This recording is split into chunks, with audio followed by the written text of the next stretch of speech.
If I scroll down, you can see I have sales general and sales proposals. They're inside of my OneDrive account, which is very handy. So wherever I connect into OneDrive, I'm going to see this link. And you can see it also has these little chain link icons. Those little chain link icons, those are the modern equivalent of map drives inside of Microsoft 365.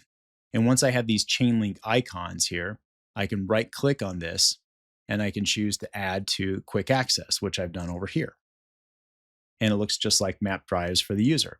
And the user can even choose to rename these if they want to something that's more user friendly. If they just want to call this sales and remove the dash general, they can do it.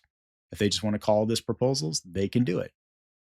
Now, this link follows this user whenever they connect into OneDrive. So right now I'm inside of Windows File Explorer, but let's go into the OneDrive web app. So I log into Microsoft 365. I go in here, I click on OneDrive. That takes me over here. Here's sales dash general, sales dash proposals. And that was automatically put in there. I didn't have to do anything more in order to have that in there. This follows me wherever I go. As a matter of fact, this will also follow me if I go into the OneDrive mobile app.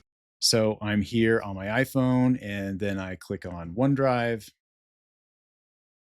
And then I can scroll down right here and I can see there's sales general and here's sales proposals. And I have the same access just like I do inside a Windows File Explorer or the OneDrive app or in the OneDrive mobile app. This connection follows the user wherever they go.